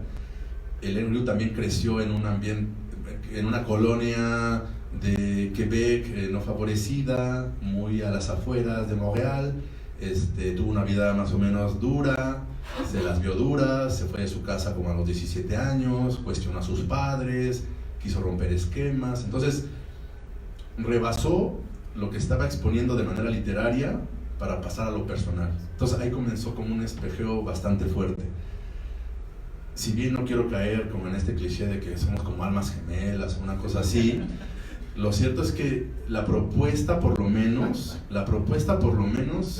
sí nos engancha mucho. De hecho, ahora ella está traduciendo mi primera novela, porque también le gustó. Sería interesante que sigamos jugando con este juego de espejos y que se fuera al francés quebecois, porque sí, efectivamente, he traducido otros autores, pero a la que más he traducido por este enamoramiento y por este enganche y por este compromiso personal es a Hélène. Tanto así que, como digo en el texto, y ni siquiera lo dejo al azar, este proyecto que yo tengo armado de traducción literaria para Hélène, lo he ido perfeccionando, y fue con el que al final del día pues gané el reconocimiento del año pasado del sistema. El proyecto del sistema sigue siendo basado en Hélène Riou, entonces posiblemente vengan otros, espero, 5 libros, 5 novelas de ella. Entonces no sé si eso más o menos responda a tu pregunta, A menos que quieres hablar de una cosa más personal, más profunda. No, me preguntaba como, es que los tienes en 3 editoriales distintas. Sí, o sea, como, sí. Y luego estos 5 los vas a seguir desperdigando. ¿Vas a conquistar el espacio editorial? Yo creo que sí. Y créeme que, por ejemplo, con Yus era muy bueno el planteamiento porque hice que Garrido, imagínate, por eso, ahora bien, soy un mexicano medio raro por la familia en la que crecí, etcétera, pero con Garrido comencé peleándome porque yo había ya traducido otra cosa para Yus, con otro editor que ya se iba, un viejito muy buena onda, etcétera. Traduje la Iglesia Ortodoxa ahí, pero después le encomendaron, seguramente él llega, comienza a ver el catálogo, qué sé yo, y comienza por correo, ¿no? A decirme, no, pues tenemos que ver tu traducción porque está mal. Entonces, pues yo estaba muy empoderado por todas las clases que había recibido, dije, pues yo voy a defender mi traducción, y por correo nos comenzamos a madrear ahí, y después de eso, es decir, en una plática él mismo me dijo, ya después cuando nos conocimos y demás, me dijo, es que yo me sorprendí porque nadie me había contestado así, ¿no? O sea, como que más bien el peso de su persona, porque fue funcionario público, ¿no? Ha traducido en el fondo toda la historia de Felipe Garrido, preside jurados, etcétera. Pues yo no sabía que era Felipe Garrido, sobre todo porque después supe que quien revisaba esos textos era una secretaria que sabía hablar francés en Yus. Entonces, bueno, total que como que le di o se generó un respeto mutuo, y ya después de que pasamos como el trago amargo del principio, ya cuando le propuse el proyecto, cuando le llevé obviamente dinero de la beca, etcétera, y todo, que todo estaba puesto pues para sacar un producto ideal con mis condiciones, entonces exactamente. Pero vio, o sea, no solamente habló lo del libro, sino he ahí la importancia del proyecto de traducción. Él conoció mi proyecto, se lo expuse, y tanto así que él quería publicar las obras de Ryu, que era un poco mi intención. Pero ya después, al año siguiente se fue, y todo, pues ya, se fue al caño. Pero curiosamente, dada la doxa mexicana literaria o editorial, no he logrado, digamos, lo intenté con la UNAM, ¿no? Porque mira, te conviene, etcétera, podemos seguir sacando como ciertos libros, pero pues no, estamos viviendo realmente como la búsqueda del Harry Potter, ¿no? Pues todo el mundo quiere pegar en un solo libro el éxito editorial, entonces hay como libros muy desperdigados. Yo me he dado cuenta que solamente repiten autores cuando les da garantía, ¿no? Un poco como Ediciones B con el hombre que escribió justamente El psicoanalista, que no me acuerdo su nombre, pero han sacado varias de él, cosas que venden. Ahora, no está mal para la industria, pero para cuestiones de este tipo tan peculiar, con propuestas muy específicas, literariamente interesantes, es bastante difícil, porque para empezar, ¿no? Pues quién es Elian Ryu, Quebec, en fin. Sí, me permito interrumpir un poquito, no sino participar en este sentido, porque la pregunta es muy interesante, pero fíjate que en México tenemos, por desgracia, esa como limitación, o esa limitante.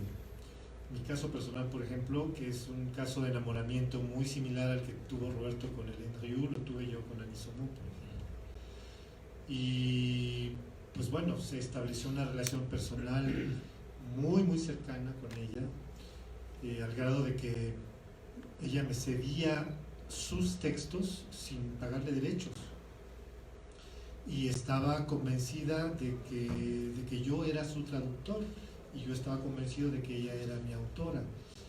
Pero lo interesante respecto de lo que estás preguntando tiene que ver con que, por desgracia, no hubo un seguimiento editorial. No pude más que publicar 2 libros con Verde al Lago, y después ya se acabó.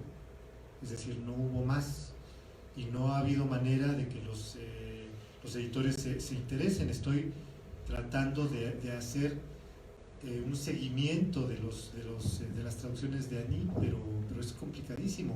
Hubo un primer acercamiento, por ejemplo, con la UNAM, un poco me parece que en esta colección, en otra, no me acuerdo bien, pero se cayó también. Entonces, lo ideal a mí me parece que para todo traductor es como tener un autor de cabecera, y especializarte en él, aunque periféricamente puedas hacer otros textos, pero no es para nada fácil, porque no hay nada que te garantice en la realidad editorial mexicana el seguimiento, porque no hay editores interesados en apostarle a un autor que podría o puede o podrá o hubiera podido ser interesante si no es vendible. Entonces ahí estamos bastante fregados, la verdad, es cierto. Entonces, por ejemplo, este empecinamiento de Roberto de estar tocando puertas y ha publicado en 20 lugares distintos a ELEN, yo supongo que lo seguirá haciendo, pues qué bueno que le haya funcionado, pero es muy complicado, es muy complicado. Lo que iba a decir, porque finalmente esas condiciones adversas están, pero también uno es raro, porque son pocos los traductores que también, que realmente, no sé, es un elemento que yo siempre toco incluso en los talleres o cursos que doy, porque eso es algo que no te enseñan en la escuela. Para mí el amor y la pasión por el autor también es fundamental. Sí puedes hacer cosas profesionales y eres muy profesional y lo vas a hacer, pero en términos de literatura, por ejemplo, es muy raro que un traductor se enganche mucho, ¿no? Porque siendo un autor vivo, porque por ejemplo escuchando a Selma en su plática, bueno, ¿no? Ciertos autores clásicos, rusos, de otras latitudes, ok, está bien, es otro tipo de enamoramiento en donde tú estableces incluso otra estrategia para traducir, porque el autor no está vivo. Por eso explicó ella que, bueno, le gusta viajar, pasar por donde pasó los personajes, ir exactamente a los lugares que están mencionando la novela. En este caso no, que en el autor vivo lo tienes ahí, puedes consultarlo, te puede dar un zape, tú le puedes dar el otro, etc. O sea, puedes establecer una relación un poco más íntima con mi autor en este caso. Pero lo que es cierto también es que yo lo veo así. Dadas las condiciones, incluso como país, es raro que exista un perfil traductor así, que te puedas apasionar y que puedas luchar, digamos, entre todas las vicisitudes del trabajo, de no ganar tanto, etcétera, lograr engancharte con la propuesta literaria de tu autor específico. Yo creo, por mi caso particular, que si lo logras, es como te vas a volver un pitbull, no vas a soltar, ¿no? Entonces yo me imagino que también eso también sorprende a los editores, porque creo que también ellos están acostumbrados un poco a esta cuestión más administrativa, ¿no? Como que llego y sí, no, pues ni modo, ¿no? O sea, cuando más bien es que si te cierran la puerta, bueno, pues, ¿no? O sea, te vas a ver muy estúpido si no la publicas, porque bla, bla, bla, bla. Es decir, esa pasión creo que también no nos la inculcan en el colegio y si no sale, tampoco sabes incluso ni negociar, por ejemplo, ¿no? Entonces, a mí ELEN me ha dado la oportunidad, justamente hablando de lo extraliterario, a dar ciertas batallas. Y la batalla más grande en términos de traductor literario ha sido poder publicarla y poder decirle a ella a través de Facebook o en correo, mira, te regalé otro hijo, ¿no? Y ahí estamos. Y ya se vuelve una cosa meramente sentimental. Yo me vuelvo otro traductor de sentimientos, ¿no? Sí. No sé si soy El botón. Te iba a preguntar, ¿cómo tratas de diferente los textos? No A estoy ver si sonando. soy yo, porque como estamos en transmisión en Pero vivo. suena. Para que se oiga en la transmisión. ¿Cómo tratas? No. Sí. ¿Cómo tratas? Ya. Bueno. Sí, ¿cómo tratas de diferente los textos de tu autora ELEN que de otros autores? O sea, por ejemplo, la historia de la borracha que contabas, ¿no? Que tratas de negociar con ella, meterle algo más de tu cosecha que no está en el texto, y se lo respetas al final. Y con autores con los que no tengas tanto contacto, ¿qué habrías hecho en esa decisión? Ahí me apego a la voluntad de estilo del autor. Digamos, con ELEN me atrevo, tengo, digamos, estas como concesiones porque tengo una relación ya personal con ella. Es decir, ya hemos establecido una relación de amistad.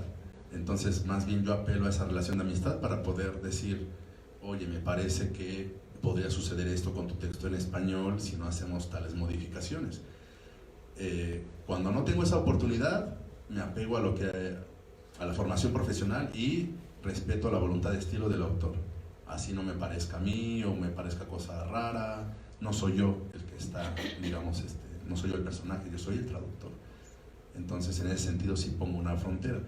Pero me hace recordar, por ejemplo, volvemos a la importancia de los autores vivos, porque, por ejemplo, con Quetzalcóatl, el hombre huracán, que también es una canadiense, pero acá a Lucie Dufresne la publicaron porque es una antropóloga reconocida. Ella se enamoró del mundo indígena, comenzó en Venezuela, fue subiendo hacia el norte y descubre a los mayas, imagínate, ¿no? Pues de aquí soy. Ahí se quedó en Yucatán, creó toda su tesis doctoral sobre los mayas, sobre los aztecas y otros pueblos, y le fascinó la figura de Quetzalcóatl. Casi a todos les resulta como muy atractivo Quetzalcóatl, poderosamente atractivo, y obvio que adaptó su tesis doctoral para hacerlo novela. Hizo la propuesta, se la compraron y listo. Con ella fue un éxito, fue mi primer bestseller de traducción, pero fue muy cansado porque al principio ella obviamente sabe español y al principio yo la invité como, bueno, si sabes español, bueno, estaría bueno, ¿no? que me fueras viendo mi traducción, un poco como yo le hago con Hélène. Pensé que iba más o menos a hacer un poco lo mismo, no lo hagan, porque con ella tuve el problema de que comenzaba a cuestionar cosas español que no entendía ni siquiera ella. Entonces, y ya luego cuando yo tenía como dudas muy puntuales, incluso de la propia investigación, porque por ejemplo hay veces que nombraba ya la palabra tortilla cuando todavía no existía la tortilla, cuestiones así, ¿no? El maíz que no se utilizaba en ese entonces, ¿no? El metate y la mano, que todavía, porque era una cuestión histórica, hay una cuestión histórica que uno también se tiene que poner a investigar, etcétera, y al final estaba resultando un lastre más que una ayuda. Pero entonces yo hablé con el editor, nos pusimos de acuerdo y amablemente, bueno, mira, ya está, o sea, el traductor soy yo, además ahí tenía ya límite de tiempo muy específico, 5 meses, 6 meses máximo, etcétera. Entonces no me podía yo estar ahí dando clases de español y luego que no, creo que sí, no se puede. Entonces, pero lo que sí hice, un poco retomando las licencias que me tomo con mi autora, pero siempre preguntando, y sobre todo porque también el editor, bueno, propuso el proyecto y demás, pero como que se lavó un poco las manos. Entonces, pero yo también le pregunté, ¿a qué es a lo que voy? Que de repente yo sentía el libro, sí, el libro es extraordinariamente rico en imágenes. Tú lees el libro, te lo lees relativamente rápido, pero es muy cinematográfico, porque imagínate, es como si te estuvieran contando Apocalipto, pero bien, con bases antropológicas, ¿no? Entonces, es muy padre, es muy rico, pero yo decía, ok, para este original para el público canadiense, muy bien, me imagino que se sorprenden mucho, pero el público mexicano ya tenemos mucha información sobre Quetzalcóatl, tenemos mucha información sobre el maíz, sea verificable o no, hay un imaginario respecto del mundo prehispánico. Entonces había muchas cosas que no iban, digamos, a encajar, no iban a provocar lo que en teoría la autora quería provocar. Más bien iba a mover a risa o iba a mover como a escarnio. Entonces les hice ver un poco eso, y en ciertos personajes cuando hablaban de ciertas emociones tenían como diálogos muy secos. Entonces yo decía, bueno, tal vez en Canadá funcione, la gente es más parca, es más intelectual, etcétera, pero acá creo yo, esa fue mi propuesta, le necesitamos poner un poco más de emoción, de tal suerte que si está corriendo y está gritando porque lo están persiguiendo, pues que el grito se intuya, no nada más decir, me vienen persiguiendo, ¿no? Cuestiones de esas. Y como ya tiene que ver con el estilo, entonces preguntar, bueno, sí, no, me parece que sí, ustedes quieren vender esto porque la señora es una antropóloga, pero bla, bla, bla, no es un texto académico. Y entonces me dijeron que sí, me dieron luz verde y así le hice. Entonces el librito está plagado de ese tipo de cositas. Y al final resultó porque se vendió mucho. ¿Sería un problema de verosimilitud? También. ¿De eso estás hablando? Sí, porque en realidad el libro es una tesis doctoral que ella noveló, porque obviamente dijo, pues está muy padre y pues mejor compartirlo y vender que nada más dejarlo en lo puramente académico, ¿no? Porque sí está muy bien detallado, o sea, está muy bien estudiado y la propuesta es Es que voy a decir otra palabra, pero es atractiva, pues, porque es retadora pensar que antes de que la famosa cosa de que no fueron los españoles los primeros, ¿no? Quien llegó primero fueron los vikingos, porque resulta que se encontraron una serie de metales en una época en la que no tendría que haber metales, porque aquí no se trabajaba el metal, no éramos metalúrgicos, utilizábamos más las cuerdas, las hojas, ¿no? Nuestros símbolos de fuerza era una rana, eran insectos, no eran dragones, ni eran tampoco seres sacados de otro mundo, europeos a los que estamos acostumbrados. Entonces, a partir de estos indicios muy puntuales se hace una teoría.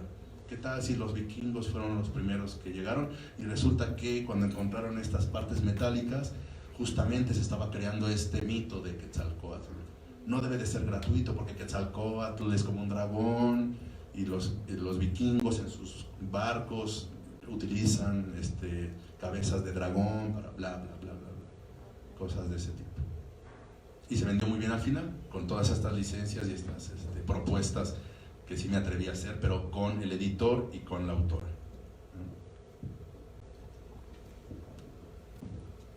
Hola, buenas noches. Hola. Mi pregunta es, ¿influye el estado de ánimo en la traducción literaria? Sí, parece que no, pero sí, y vuelvo a citar un poco este pasaje de Leonor cuando está traduciendo al asesino serial, la autobiografía, en donde para ella es angustiante, y entonces hay momentos en que se tiene que anestesiar y tiene que estar parando en su trabajo. Obviamente eso es dentro de la ficción, pero yo creo que depende del tipo de texto. En este caso estamos hablando de literatura, con la cual en mi caso pues yo estoy como muy comprometido, ¿no? Supongo que eso pasa cuando uno tiene estas condiciones, porque claro, si tienes un texto administrativo no creo que las emociones Claro. tengan mucho que ver, porque en realidad pues tú lo que vas a pasar la información es la que tiene que pasar. Pero en el caso literario, la gran angustia es, bueno, no sé, depende de la gente. Hay gente aquí que se está formando o que ha tenido formación. Uno aprende a que tienes que captar la voluntad de estilo del autor. Eso es lo que tiene que estar plasmado. Si no, tú ya estás inventando cosas, ya estás tú, no sé, recreando, reescribiendo otro texto. Pero si apelamos a que eres un traductor medianamente profesional y sí estás captando la esencia y la voluntad de estilo, sí puede llegar a angustiarte. ¿Por qué? Por cosas como las que comentábamos hace rato. Es decir, si de repente en la ficción están describiendo tal vez a un personaje como tú, imagínate, están describiendo un personaje como tú, pero lo están destrozando o están cuestionándolo, entonces es como, no sé, pienso, ¿no? Tú mismo te reflejas y tal vez no te está agradando lo que están diciendo en algo que te estás reflejando. Puede ser, es un ejemplo igual subjetivo, pero puede que te medio sacuda y que sí puede afectar en un momento dado tu traducción. Porque qué tal si tú comienzas a cuestionar el original, ¿no? Como decir, ay, esto no es cierto, yo soy católico, los católicos no somos así, bla, bla, bla, estás generalizando. Entonces sí puede afectar. Justamente por eso Hélène, a través de su obra, interpela mucho la cuestión de la ética, de la forma, de la musicalidad, o de que tú te escuchas a ti mismo antes incluso de atreverte a traducir, por ejemplo. También ese es como un buen esquema. Hay muchos traductores que de repente por nuestras condiciones laborales pues aceptan todo tipo de textos, por ejemplo. Entonces estás entre lo literario y muchos textos tal vez que igual no te gustan, pero los tienes que traducir. Luego entonces me surge una pregunta. Igual ya estás tan empapado de cierta forma de traducir esos textos que no te gustan, que puede que cuando pasó algo te pasa por encima, te topas con una literatura que te enamora, igual de repente ya no viste cosas porque estás tan metido en un trajín de vida de traducciones técnicas que tal vez incluso lo literario y este tipo de cuestiones pues sencillamente no las reflexionas, ¿no? Puede ser, pero al final del día yo digo que sí te puede afectar con las condiciones que dije de lo literario, haciendo la diferencia con las traducciones técnicas. Gracias. Salud. Gracias. ¿Alguna más? ¿Una última reflexión? ¿Pregunta?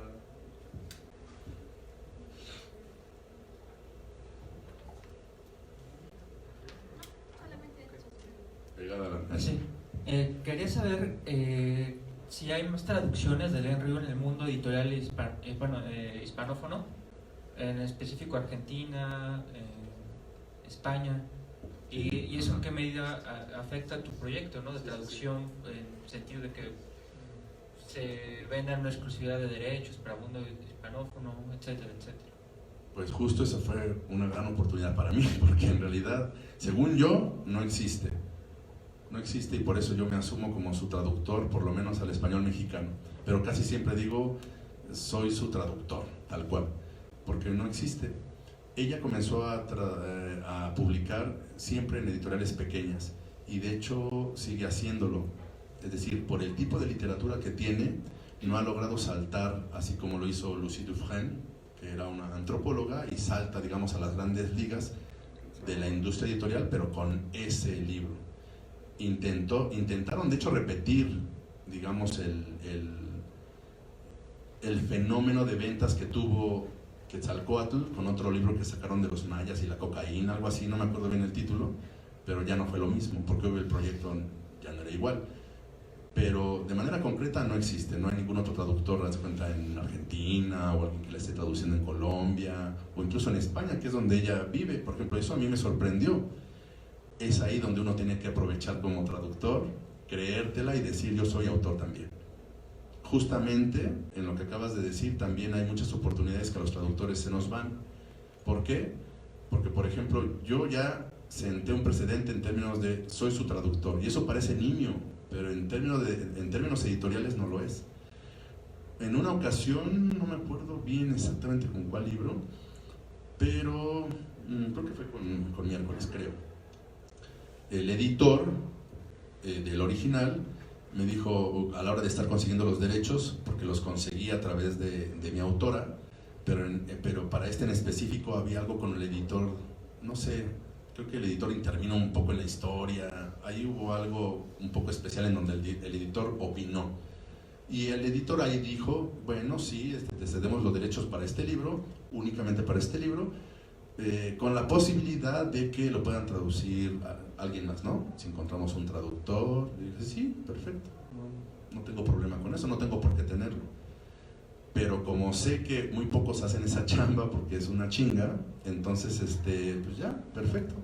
No han conseguido, no es que no quieran conseguir a nadie, sino no sé si me estoy dando a explicar. Si yo soy el que se ha sacrificado, yo soy el que le está diciendo, yo soy el que se mueve, yo soy el que le escribe a alguien, yo soy el que le escribo al editor, ¿qué otro traductor ha hecho eso?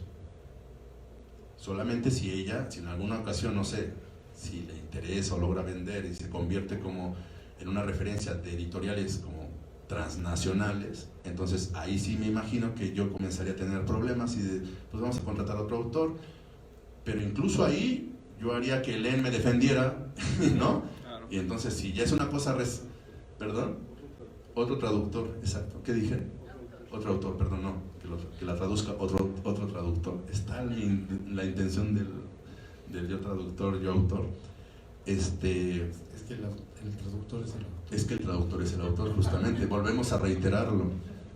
Pero hablando de eso, incluso si ocurriera, porque yo no le tengo miedo a la competencia, más bien lo que haría, dado mi trabajo, y esto ya es una cuestión hipotética más allá de tu pregunta, haría que Len me defendiera, como en los contratos, cuando te dan prioridad, ¿no? Ellos hacen que tú firmes ciertas cosas para dar prioridad a la obra, por ejemplo, ¿no? Que cuando ya es caduca y que si la vuelves a publicar, pues que sea con la misma editorial, etcétera. Uno ha firmado un montón de documentos así, entonces ¿por qué uno no puede pedir y exigir hasta cierto punto cosas? Yo en algún momento también con Elen, en ciertos intercambios, le digo, bueno, mira, vamos a armar este proyecto. Cada que armamos un proyecto del general que ya tengo armado, pero para cuestiones muy específicas de cada libro, siempre la consulto, siempre estamos, digamos, en contacto. A través de eso también me doy cuenta, bueno, cómo va tu relación con tu editor, con quién estás ahora. Antes estaba en una editorial más pequeña, ahora está en una que es un poco más grande, pero solamente un poco, porque en el universo canadiense es muy peculiar, también es un poco cierta zona de confort, porque Len vive más de traducciones que de sus obras originales, ¿sabes? Canadá paga muy bien las traducciones y ella traduce del inglés al francés, y algunas cosas del ruso al francés, porque también el ruso es una de sus lenguas. Luego entonces el mundo de la traducción es la que le da de comer, más que la venta de los libros originales. Entonces supongo que por ahí... ¿Es cierto? Sí, es cierto. Canadá es un mundo traductor. Es un mundo traductor, ella vive de la traducción. No propiamente de la venta de los originales. Una última pregunta. Ahorita hablabas qué es lo que da de comer. Sí. Ahorita yo te veo muy apasionado en la parte literaria Sí. y ese tipo de cosas. Y entonces a veces yo siento que pues has de tener familia o has de tener a alguien a quien... Un traductor apasionado en la literatura vive bien. En este país no. No vive bien. Sí, entiendo lo que dices en términos de la lucha por conseguir la papa diariamente, pero justamente creo, a ver si logro explicarme. Por ejemplo, he visto colegas que obviamente nos la vemos mal en ciertas etapas de la vida. Pero a veces me sorprende que uno no vea ciertas oportunidades ahí donde están las oportunidades o se puedan crear. Volvemos a la cuestión de paradigmas, es decir, ok, tener hijos, gente que mantener, etcétera. Bueno, eso pertenece como a cierto esquema.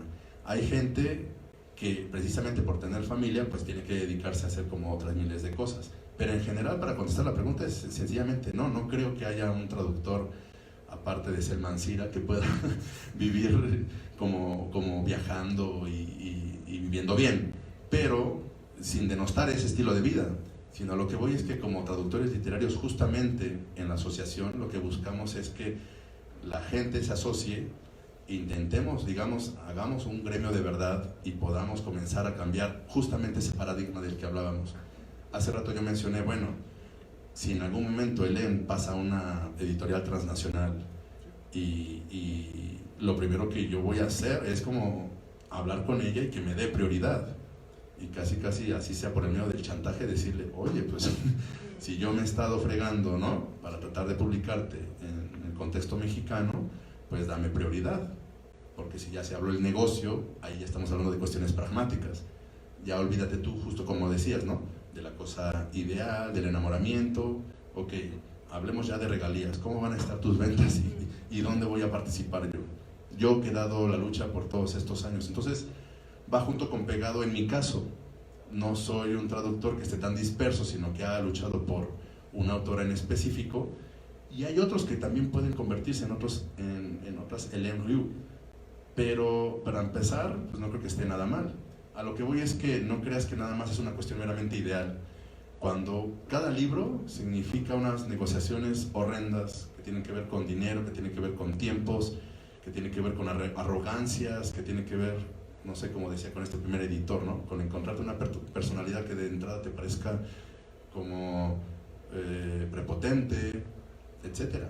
Es decir, no creas que nada más es llegar y que me dicen que sí a todo y que lo publican, sino que cada libro, independientemente de la pasión que tenga, es un problema publicar en México, sobre todo siendo traductor. Sobre todo siendo traductor. Angie, ¿tenemos todavía un ratito más? ¿Unos 10 minutos? 3 minutos. 10 minutos. 10 minutos. 10. Ok. Siguiendo la idea de tu pregunta, Roberto, yo te quisiera preguntar, ya que Quetzalcóatl fue un bestseller, ¿has pensado, se publicó en 2008, lo publicó Grijalbo, digo, pobrecitos no son. ¿Has pensado tal vez en pedirles regalías? Pues justamente, ya que tenemos a Metli y tenemos un convenio con Sempro, que es este centro que tiene que ver justamente con el pago de derechos de autor, voy a meter, digamos, todos los libros que he traducido, incluyendo obviamente Quetzalcóatl, y se supone que ellos me van a echar la mano como traductor literario para que yo pueda ver qué onda con lo de las regalías. Va a ser por ese medio. Sí. Justamente aprovechando, digamos, que como soy miembro asociado y soy miembro fundador de Ametli, pues por ahí voy a irme. Es uno de los beneficios que da la asociación, así es que lo voy a aprovechar. Pues recuerda que también tenemos tenemos a los abogados, entonces Sí. podríamos echar Hacer algo porque es muy al interesante. respecto. En realidad, casi nadie vive de la traducción literaria. No, por eso. No podemos vivir exclusivamente de eso. Casi siempre tenemos que encontrar actividades satelitales para Sobre que todo, nos alimenten. hasta donde sé, la mayoría de la gente de nuestro gremio da clases, es de lo que más se vive. Algunos tienen como negocios propios, otros tienen como ayuda familiar, pero en general más o menos ese es un poco los ámbitos en los que nos movemos. Porque no, te digo, si es imposible hacer una colección, eso te habla ya de cómo no está tan estructurada la industria editorial como lo desearíamos, pues. Entonces, como no están las condiciones ideales, una, te adaptas, y otro, luchas por que esa adaptación no sea la totalidad de tu vida profesional, ¿no? ¿Alguna otra pregunta o comentario? Sí. Irene. Escuchando todo este dilema, estoy pensando, ¿y la Metli no ha considerado en un determinado momento tener también una rama editorial? Que Ametli pueda crear un fondo editorial para publicar los mismos libros que sus miembros están o podemos estar produciendo. La palabra al presidente. No. Gracias por la pregunta, Irene. Mira, no hemos considerado eso. Es un esquema en el que no hemos pensado. Es completamente atípico. Ninguna de las asociaciones hermanas con las que nos identificamos por el tipo de lucha y por el tipo de corte sindical de defensa de derechos y de representación de intereses que tenemos en Ametli, ninguna en el mundo tiene una filial editora, por ejemplo. No sé hasta dónde podría implicar un conflicto de intereses, pero independientemente de si lo implica o no lo implica, no lo hemos pensado y no hay experiencias análogas en ese sentido de las que pudiéramos tener una experiencia o un ejemplo o ver qué es lo que ha pasado. No se ha considerado. O ser innovadores, pero tal como dice Arturo, no hay antecedentes en ninguna otra asociación viva, vigente en el mundo que tenga, digamos, su propio sello editorial. Pero me quedo pensando, supongamos, si así fuese, nos meteríamos, creo, en un problema mayúsculo, porque imagínate, es decir, tú tienes como asociación de traductores literarios un sello editorial. Los traductores comenzarían a ver a quién fregados vas a publicar, a quién publicaste, por qué lo publicaste, ¿no? Si mi proyecto es mejor que el de la compañera o del compañero, y entonces te metes en un drete. Esa no sería la finalidad de una asociación. Entiendo por dónde va la pregunta o la propuesta o la duda, pero al final del día son ese tipo de cosas que más que ayudar te perjudicarían. Sí, y yo creo que esto tiene una explicación interesante, porque tendría que ver sobre todo con tratar de evitar las membresías interesadas, que es un poco lo que ocurre con los puestos que ocupamos los que trabajamos en el comité directivo, que son puestos que son impagos, no recibimos ningún tipo de salario, precisamente para evitar el riesgo de las participaciones interesadas. Entonces sería un poco eso, yo creo también. Trabajamos por amor al arte desde la asociación, o sea, no recibimos paga y creo que ese es un poco el sello de Ametli en ese sentido. Por lo tanto, pues cuestiones como un sello editorial sería como complicado, porque ahí ya estaríamos hablando de un producto editorial al final del día, ¿no?